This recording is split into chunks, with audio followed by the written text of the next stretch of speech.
আসসালামু আলাইকুম রহমতুল্লাহি ওয়াবারাকাতু। শুধু দর্শক ও শ্রোতা, পৃথিবীর নানা প্রান্ত থেকে যারা এই মুহূর্তে দেখছেন আপনাদের প্রিয় চ্যানেল বিজয় টিভির পর্দায় মাহে রমজানুল মুবারকের বিশেষ আয়োজন বিআরবি কেবলস প্রেজেন্টস ইসলাম ও রমজান অনুষ্ঠান থেকে স্বাগত জানাচ্ছি আমি মাসুদ রিজভী। আপনারা জানেন, রমজানের প্রতিদিন এই মুহূর্তে আমরা আপনাদের সামনে উপস্থিত হই জীবন ঘনিষ্ঠ গুরুত্বপূর্ণ একটি বিষয় নিয়ে কথা বলার জন্য। আজও তার ব্যত্যয় ঘটেনি। আজ আমরা কথা বলবো দেশপ্রেম নিয়ে। জানি আমরা, হাদিসে বর্ণিত হয়েছে হব্বুল ওয়াতান মিনাল ইমান, দেশপ্রেম ইমানের অঙ্গ।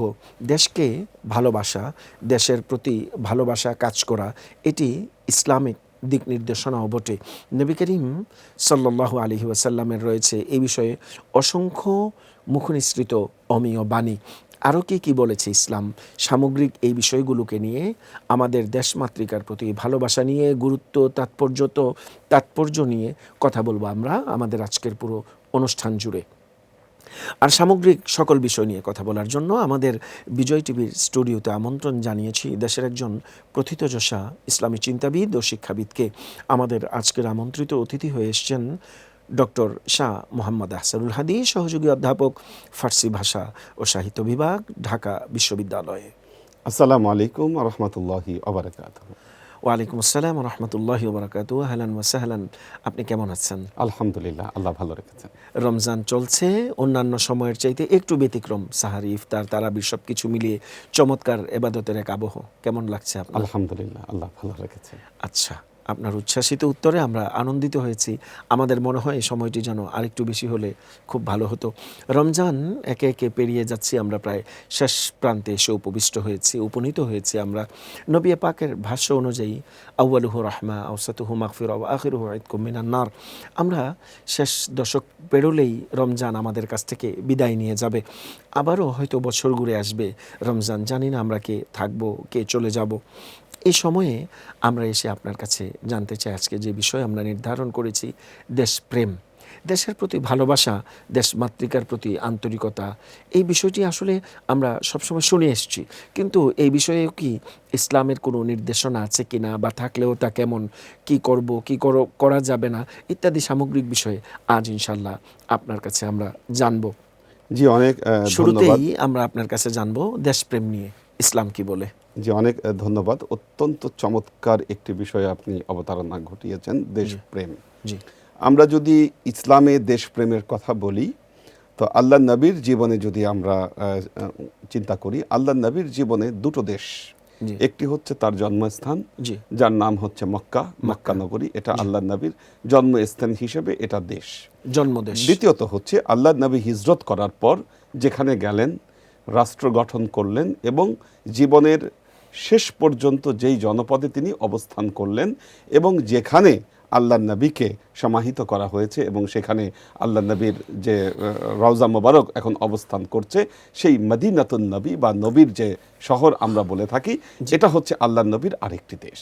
জি, তো মক্কার প্রতি আল্লাহ নবীর যে ভালোবাসা, জি, আপনি জানেন যে যখন মক্কায় আল্লাহ নবী ইসলামের দাওয়াত দিলেন, জি, ইসলামের দাওয়াত দেওয়ার আগ পর্যন্ত আমাদের নবী সবার কাছে তিনি ভালো ছিলেন, সবাই তাকে আল আমিন বলতেন, বিশ্বস্ত বলতেন। কিন্তু যখন আল্লাহ নবী ইসলামের দাওয়াত দিলেন, তখন সবাই তার শত্রু হয়ে গেল এবং আল্লাহ নবীর উপর অত্যাচার বাড়িয়ে দিল। যারা ইসলামকে কবুল করেছিল তাদের উপরেও অত্যাচার বাড়িয়ে দিল। তো তাদের অত্যাচারে অধিষ্ঠিত হয়ে আমাদের পেয়ারা নবী মুহাম্মদ মুস্তাফা সাল্লাল্লাহু আলাইহি ওয়াসাল্লাম তিনি মক্কা থেকে মদিনায় হিজরত করছেন। এবং হিজরতের রাতে আল্লাহর নবী বারবার তিনি মক্কার দিকে তিনি তাকাচ্ছিলেন আর আল্লাহর দরবারে ফরিয়াদ করে বলছেন, হে মক্কা নগরী, তোমার অধিবাসী যদি আমাকে আজকে তোমার কাছ থেকে বের করে না দিত, আমি আল্লাহর শপথ করে বলছি আমি কখনোই তোমাকে পরিত্যাগ করতাম না। এই যে দেশপ্রেম নবী পাকের আকুতি হৃদয়ের, কি বলছেন তিনি? এটা সূরা বনী ইসরাঈলে আল্লাহ কিন্তু এই বিষয়টি বর্ণনা করেছেন। তখন তিনি আল্লাহর দরবারে তিনি দোয়া করছেন, রব্বি আদখিলনি মুদখালা সিদকি ওয়া আখরিজনি মুখরাজা সিদকি ওয়াজআলনি মিন লাদুনকা সুলতানান নাসীরা। যে তিনি আল্লাহর দরবারে ফরিয়াদ করে বলছেন, আল্লাহ আপনি আমাকে মদিনায় পরিপূর্ণভাবে প্রবেশ করান এবং মক্কা থেকে আমাকে পরিপূর্ণভাবে বের করে নিয়ে আসুন। ওয়াজআললি মিন লাদুনকা সুলতানান নাসীরা, এবং আপনার পক্ষ থেকে আপনি আমাকে একজন সুলতানান নাসীরা আপনি দান করুন, সাহায্যকারী প্রতিনিধি দান করেন। এবং আপনি জানেন যে আল্লাহ নবী যখন মক্কা ত্যাগ করলেন, মক্কা ত্যাগ করার পরে সেখানে এই মক্কার যারা অধিবাসী রয়েছেন, আল্লাহ নবীর সাথে যারা দায়বদ্ধ ছিলেন, আল্লাহ নবীর যারা ঋণ পেতেন, সবার দায়িত্ব যেন সম্পন্ন হতে পারে, সেই জন্য সেখানে মাওলা আলী কাররামাল্লাহু আজহাউকে আল্লাহ নবী তার নিজের বিছানায় তিনি শুইয়ে দিয়ে এসেছিলেন। পরবর্তীতে আল্লাহ নবীর যে স্থলাভিষিক্ত হয়ে তার যে দায়িত্বগুলো, সেটা কিন্তু মাওলা আলী পালন করেছিলেন। জি, অর্থাৎ এই জায়গা থেকে আমরা বলতে পারি যে নবী করিম আলাইহিস সালাতু ওয়াস সালাম অত্যাচারিত হয়েছেন, নির্যাতিত হয়েছেন, নিপীড়িত হয়েছেন, দেশ মাতৃকা ছেড়ে তিনি পরবাসে পাড়ি দিয়েছেন, তথাপিও তিনি আমানতদারিতার ক্ষেত্রে কিঞ্চিত পরিমাণ তিনি ছাড় দেননি, জিরো টলারেন্স ছিল। অর্থাৎ আমি চলে যাব, কেউ যেন আমাকে আমার আমানত নিয়ে তিনি পালিয়ে গিয়েছেন এই জাতীয় কথা বলতে না পারে। আমানত পরিপূর্ণ বুঝিয়ে দেওয়ার জন্য তিনি প্রতিনিধি হিসাবে হযরত মাওলা আলীউল মুর্তাদা শেরে খোদাকে তিনি নির্বাচন করে রেখে গেছেন এবং তাদের আমানত তিনি বুঝিয়ে রেখে গেছেন। জি, এবং দ্বিতীয়ত হচ্ছে যেদিন মক্কা বিজয় হলো, জি, মক্কা বিজয় হওয়ার পরে আল্লাহ নবী তার যে নিজের মাতৃভূমিতে প্রবেশ করলেন, এবং প্রবেশ করার পরে আল্লাহ নবী ঘোষণা দিলেন, লা তাসরিবা আলাইকুমুল ইয়াউমা, আজকের দিনে কারো উপরে কোনো দাবি নাই, আমি প্রত্যেকের রক্তকে পবিত্র ঘোষণা করলাম। এবং আপনি দেখুন যে যেই লোকগুলোকে মক্কা থেকে বের করে দেওয়া হয়েছে, তারা মদিনায় আল্লাহ নবীর সাথে কিন্তু খুব কষ্ট করে তাদের জীবনকে অতিবাহিত করেছেন।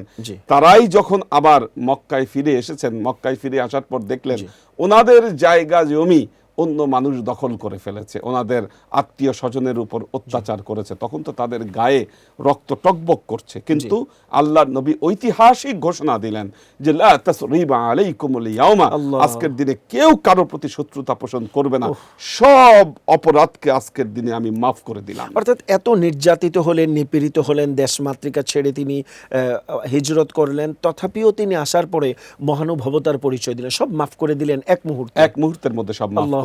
এটা যে তার মাতৃভূমির প্রতি যে ভালোবাসা, ভালোবাসার কিন্তু নিদর্শন এখানে। জি, এবং আল্লাহ নবী যখন মদিনায় হিজরত করেছিলেন, দেখুন মদিনা তো তখন আল্লাহ নবীর দেশ, এটা নতুন দেশ হিসেবে আল্লাহ তাকে উপহার দিলেন, স্বীকৃত রাষ্ট্র। এবং সর্বপ্রথম আল্লাহ নবী এই যে রাষ্ট্রটাকে পরিচালনা করবেন, কারণ মদিনা এমন এক জনপদ ছিল যেখানে বিভিন্ন ধর্মের মানুষের বসবাস, কারণ সেখানে ইহুদিরা ছিল, সেই জায়গায় যারা পৌত্তলিক তারাও ছিল, যারা হানিফ সম্প্রদায় তারাও ছিল। তো এইভাবে বিভিন্ন জাতি ধর্মের মিলিতভাবে ইহুদি যারা ছিল তারাও ছিল, একটি সকল ধর্মের মানুষের একটি সংমিশ্রণ। জি, তো এমন একটা জনপদে আল্লাহ নবী হিজরত করে সেখানে গিয়েছেন। তো সেই জনপদের মানুষজন যেন ভালো থাকে, সেই জন্য আল্লাহ নবী প্রথম যে পদক্ষেপ নিলেন, সেইখানে তিনি মদিনা সনদ গঠন করলেন, মদিনা সনদ। এবং ইসলামের ইতিহাসে সর্বপ্রথম লিখিত কোনো রাষ্ট্রীয় সনদ বা রাষ্ট্রীয় কনস্টিটিউশন হচ্ছে এই মদিনা সনদ। এর আগে পৃথিবীতে লিখিত কোনো রাষ্ট্রীয় সনদ আমরা যেটাকে বলতে পারি যে এটা হলো সংবিধান, অর্থাৎ লিখিত সংবিধান, এর আগে পৃথিবীতে কেউ কোনো প্রমাণ দিতে পারবে না। অর্থাৎ রাষ্ট্রবিজ্ঞানের জায়গাতে রাষ্ট্র পরিচালনার ক্ষেত্রে সংবিধানের যে প্রয়োজনীয়তা, আল্লাহ নবী পিয়ারা নবী রাহমাতুল্লিল আলামিন মুহাম্মদ মুস্তাফা সাল্লাল্লাহু আলাইহি ওয়াসাল্লাম প্রথম এটি প্রণয়ন করলেন, এবং রাষ্ট্রবিজ্ঞানের ক্ষেত্রে এটি কিয়ামত পর্যন্ত প্রজ্বলিত থাকবে ইসলামের পক্ষে এক সুমহান বার্তা হিসাবে। বাকি জায়গা থেকে শুনবো আমরা, সময় হয়েছে ছোট্ট একটি বিরতি নেয়ার। শুধু দর্শক শ্রোতা, আমরা তন্ময় চিত্তে শুনছিলাম দেশপ্রেম নিয়ে, বলছিলেন আমাদের বিজ্ঞ আলোচক মহানবী সাল্লাল্লাহু আলাইহি ওয়াসাল্লাম কিভাবে রাষ্ট্র ব্যবস্থা গঠন করেছিলেন, কি হয়েছিল মদিনাতে। সকল ধর্মের সম্মিলিত প্রচেষ্টায় তিনি অল্প সময়ে সেই হিজরত করে যাওয়ার পরে মদিনার রাষ্ট্রপ্রধান হলেন। চমকপ্রদ সেই বক্তব্য শুনবো আমরা। তবে এখন সময় হয়েছে ছোট্ট একটি বিরতি নেয়ার। আমাদের সাথেই থাকুন, ফিরছি কিছুক্ষণ পরেই।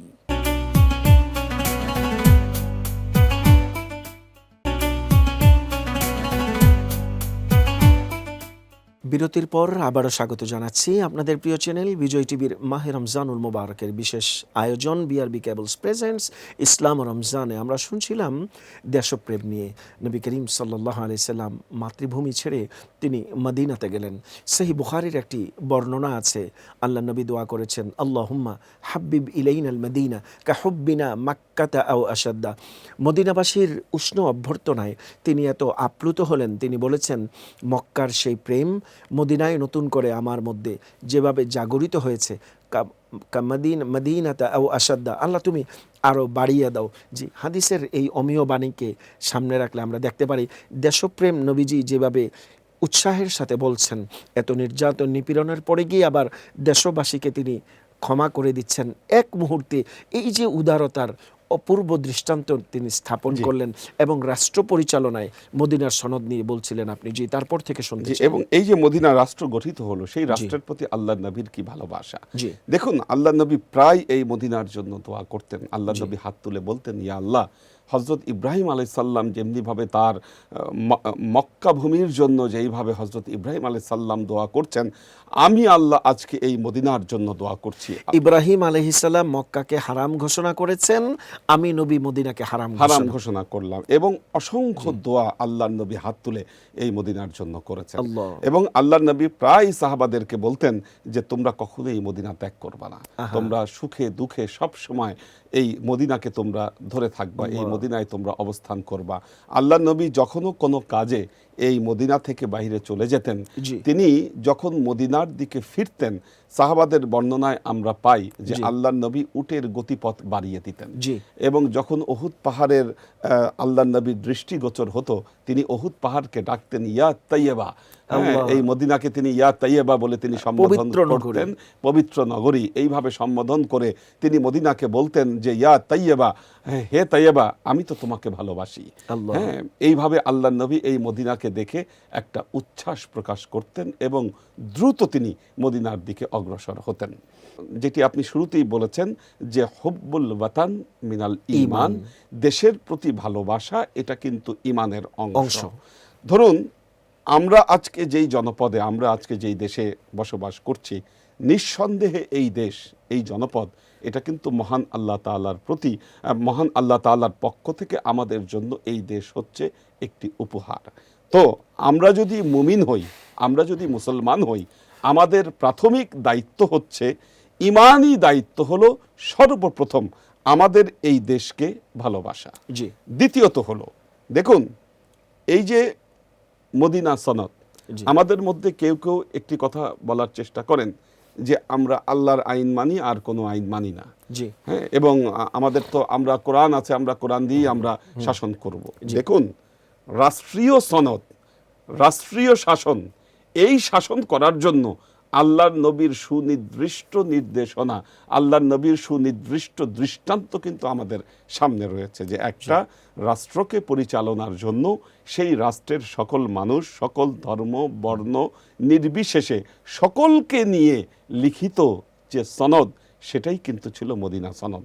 এবং আপনি জানেন যে এই মদিনা সনদের যে শর্ত, এটাকে ভঙ্গ করবার জন্য আল্লাহর নবী বনু কুরাইজা গোত্রের বিরুদ্ধে কিন্তু যুদ্ধ ঘোষণা করেছিলেন এবং তাদেরকে শাস্তি দিয়েছিলেন, যেহেতু তারা চুক্তি ভঙ্গ করেছিল। অর্থাৎ রাষ্ট্রীয় সংবিধান এবং চুক্তি লঙ্ঘন করা বা সংবিধানের লঙ্ঘন করা, এটা কিন্তু ইসলামের দৃষ্টিতেও এটা জঘন্য শাস্তিযোগ্য অপরাধ।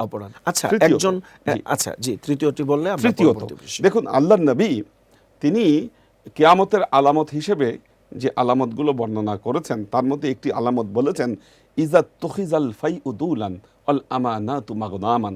আল্লাহর নবী বলেছিলেন, কিয়ামত ওই সময় ঘটবে যখন তুমি দেখবে রাষ্ট্রীয় সম্পদ মানুষ ফাও সম্পত্তি হিসাবে মনে করবে। ইজা তুখিজাল ফাইউদুলান আল আমানাতু মাগনামান, এবং আমানত, রাষ্ট্রীয় আমানতকে মানুষ গনিমতের মাল হিসেবে মনে করবে, নিজের মনে করে ভোগ দখল করবে। আমরাও কিন্তু আজকে দেখতে পাই যে আমরা সরকারি সম্পদ বা সরকারি জিনিস আমরা মনে করি যে এটা তো সরকারি সম্পদ, এটা তো আমার মাল নয়, আমি যা ইচ্ছা তাই করতে পারি এই সম্পদকে।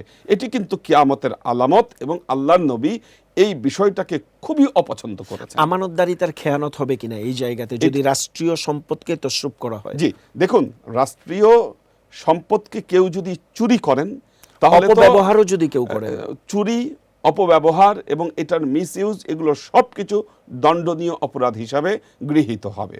এবং শুধু তাই নয়, আপনি একটা জিনিস চিন্তা করে দেখেন, আল্লাহ নবী সাল্লাল্লাহু আলাইহি ওয়াসাল্লাম। রাষ্ট্রীয় কাজে যারা জড়িত, আল্লাহ নবী ঘোষণা করেছিলেন যে রাষ্ট্রীয় কাজে যারা জড়িত রয়েছে তারা কারো কাছ থেকে উপঢৌকন গ্রহণ করতে পারবে না। আর রশি ওয়াল মুরতাশি কিলাহুমা ফিন্নার। কিলাহুমা ফিন্নার। আল্লাহ নবী বলেছিলেন যে ব্যক্তি উপঢৌকন গ্রহণ করে আর যে ব্যক্তি উপঢৌকন দেয়, তাদের উভয়ই কিন্তু তারা ঠিকানা জাহান্নামী। তাদের উভয়ের ঠিকানা হলো জাহান্নাম। অর্থাৎ রাষ্ট্র কর্তৃক নির্ধারিত রাষ্ট্রীয় কর্মকর্তা বা কর্মচারীর জন্য নির্ধারিত বেতন বলি আর সম্মানী বলি, এর বাহিরে যেই কোনো সেবা পরিষেবার বিনিময়ে তিনি অতিরিক্ত কোনো উপঠৌকন বলেন বা অন্য যে কোনো অর্থ তিনি গ্রহণ করতে পারবেন না। জি, এবং দেখুন এই মাসলাটা কেন বের হলো, কারণ আপনি জানেন যে আল্লাহ নবীর সময় রাষ্ট্রীয়ভাবে জাকাত আদায় করা হতো। বিভিন্ন জায়গা থেকে তারা জাকাত সংগ্রহ করা হতো এবং এই জাকাত সংগ্রহের কাজে যারা আসলে জড়িত ছিলেন, এই জাকাত সংগ্রহের কাজে জড়িত ব্যক্তিরা তখন কি করত, যে যাদের কাছে জাকাত আদায় করতে যেত তাদের থেকে কিছু উপহার নিয়ে তারা কম পরিমাণে জাকাত আদায় করত এই উপহারের কারণে। সেজন্য আল্লাহ নবী জুমার খুতবায় দাঁড়িয়ে এই ভাষণ দিয়েছিলেন। আমাদের মনে রাখতে হবে, আজকে যারা রাষ্ট্রীয় কার্যকলাপের সাথে যারা জড়িত আছেন, অর্থাৎ যারা আসলে সরকারি অফিস আদালতে যারা কাজ করছেন, তাদেরকে এই জিনিসটা অবশ্যই মনে রাখতে হবে, নিষ্ঠার সাথে যেন তারা দায়িত্ব পালন করেন। কারণ এটা কিন্তু আমাদের ইসলাম ধর্মে এই দায়বদ্ধতা আমাদেরকে বুঝিয়েছে। সুতরাং আমাদের মনে রাখতে হবে যে মাহে রমজানুল মোবারকে আমরা অবস্থান করছি, এই মাহে রমজানুল মোবারকে আমাদের যার উপর দায়িত্ব, আমরা যে দেশে বসবাস করছি, আমাদের উপর দায়িত্বগুলো নিষ্ঠার সাথে আমাদেরকে পালন করতে হবে। এই দায়িত্বগুলোতে কোনো ক্ষতিগ্রস্ত করা যাবে না। দ্বিতীয়ত হলো, দেখুন, আমরা রমজান মাসে রোজাও রাখছি, আবার আমরা রাষ্ট্রীয় সম্পদের আমরা অপব্যয় করছি বা আমরা অপচয় করছি অথবা আমরা চুরি করছি। আমরা দেখতে পাই যে অনেক সময়ে মানুষ রাষ্ট্র থেকে তারা ঋণ নেন, ব্যাংক থেকে তারা ঋণ নেন, ঋণগুলো তারা শোধ করেন না। এটা কিন্তু রাষ্ট্রীয় সম্পদ চুরি করা হচ্ছে। কারণ আপনি ব্যাংক থেকে আপনি সকল মানুষের যে জমাকৃত যে হক, সেটাকে আপনি নিয়ে আপনি ঋণ খেলাপি হলেন। তো এই ঋণ খেলাপি হলে আপনি যদি এই ঋণকে শোধ না করেন, আপনি যে সিয়াম সাধনায় এত কষ্ট করছেন, এই কষ্ট কিন্তু আপনার কোনো কাজে আসবে না। অর্থাৎ পুরো সিয়াম সাধনা বলেন আর ইবাদত বলেন সব বিফলে চলে যাবে। এবং তৃতীয়ত হচ্ছে, যারা রাষ্ট্রীয় গুরুত্বপূর্ণ পদে যারা নিয়োজিত আছেন, তাদের কিন্তু দায়িত্ব আছে এই রাষ্ট্রের কাজগুলোকে সুস্পষ্টভাবে সুসম্পন্ন করা। এখন যার উপর সেই দায়িত্ব রয়েছে, তিনি কাজে ফাঁকি দিলেন, তিনি অফিসে গেলেন না বা তিনি তার দায়িত্বে অবহেলা করলেন, তো এই অবহেলার কারণে তাকে কিন্তু আল্লাহর কাছে জবাব দিতে হবে। এবং তিনি এই যে রমজান মাসে যে রোজা রাখছেন, এই রোজা রাখাও কিন্তু তার যে কর্তব্যে ফাঁকি দেওয়ার কারণে, রাষ্ট্রীয় কাজের কর্তব্যে ফাঁকি দেওয়ার কারণে তার এই বিষয়টি ক্ষতিগ্রস্ত হবে। এবং চতুর্থত আমাদেরকে মনে রাখতে হবে যে রাষ্ট্রের প্রতি সকল মুসলমানের দায়বদ্ধতা আছে, যেই দায়বদ্ধতা আমাদের পয়গম্বর মুহাম্মদ মুস্তাফা সাল্লাল্লাহু আলাইহি ওয়াসাল্লাম তৈরি করে গিয়েছেন। কারণ আপনি দেখেন যে এই যে মুসলমানগণ যুগে যুগে যে বিভিন্ন জিহাদ করেছেন, তারা যুদ্ধ করেছেন, রক্তক্ষয় করেছেন, কেন? রাষ্ট্রকে রক্ষা করবার জন্য। অর্থাৎ রাষ্ট্রের নিরাপত্তার প্রশ্ন যখন এসছে, তখন তারা প্রতিরক্ষা ব্যবস্থা গড়ে তুলেছেন। জি, এই প্রতিরক্ষাগুলো ব্যবস্থাগুলো গড়ে না তুললে কিন্তু আজকে দেশের সার্বভৌমত্ব থাকতো না। এবং আল্লাহ নবী যে মদিনা রাষ্ট্র গঠন করেছিলেন, এই মদিনা রাষ্ট্র কিন্তু তখন আর থাকতো না।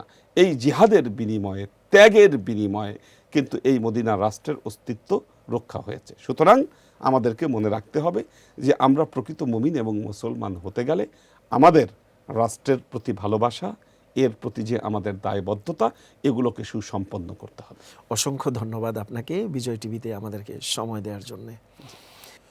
শুধুই দর্শক ও শ্রোতা, এতক্ষণ পর্যন্ত পৃথিবীর নানা প্রান্ত থেকে যারা দেখছিলেন আমাদের আজকের এই আয়োজন বিআরবি কেবলস প্রেজেন্টস ইসলাম ও রমজান অনুষ্ঠানটি, আপনারা দেখেছেন আমাদের বিজ্ঞ আলোচক এতক্ষণ চমৎকারভাবে উপস্থাপন করেছেন দেশপ্রেম কিভাবে গড়ে রাখতে হবে। নবী করিম আলাইহিস সালাতু ওয়াস সালামের জীবনের প্র্যাকটিক্যাল বিভিন্ন বিষয়গুলোকে তিনি উপস্থাপন করেছেন। মাক্কাতুল মুকাররমার জীবনীকে, মদিনা আল মুনাওয়ারার জীবনীকে, রাষ্ট্র ব্যবস্থা গড়তে গিয়ে নবীজি কী প্রতিরক্ষা ব্যবস্থা নিয়েছিলেন, আমাদের প্রতি কী নাগরিক দায়িত্ব কর্তব্য আছে, প্রতিটি বিষয়কে তিনি একেবারে দলিলাদিল্লার মাধ্যমে প্রমাণিত করে তিনি আমাদের সামনে উপস্থাপন করেছেন। তো আমরা যারা আমাদের এই স্বাধীন সোনার বাংলাদেশে বসবাস করছি, আমাদেরও কিন্তু দায়িত্ব ও কর্তব্যের মধ্যে পড়ে যায় আমাদের এই দেশ মাতৃকার প্রতি আমাদের ভালোবাসা অটুট রাখা। আমরা আমাদের এই প্রিয় মাতৃভূমিকে ভালোবাসবো। এই দেশের স্বাধীনতা সার্বভৌমত্বের জন্য আমাদের যারা মহান মুক্তিযুদ্ধে শহীদ হয়েছেন, আমরা তাদের প্রতি সশ্রদ্ধ চিত্রে আমরা অভিবাদন জানাই, আমরা সালাম জানাই, আমরা তাদের মাগফিরাত কামনা করি মহান আল্লাহ রব্বুল আলামিনের কাছে। আমরা কথা বলতে বলতে উপনীত হয়েছি অনুষ্ঠানের একেবারে শেষ প্রান্তে। সময় হয়েছে আজ বিদায় নেবার। আগামীকাল একই সময় আমরা আবারও উপস্থিত হব নতুন একজন অতিথিকে নিয়ে। থাকবে সাথে গুরুত্বপূর্ণ জীবন ঘনিষ্ঠ একটি বিষয়। ততক্ষণ পর্যন্ত আসুন আমরা সবাই ভালো থাকি, সুস্থ থাকি, আমাদের এই প্রিয় মাতৃভূমিকে ভালোবাসি। আল্লাহ হাফেজ। আসসালামু আলাইকুম ওয়া রাহমাতুল্লাহি ওয়া বারাকাতুহু।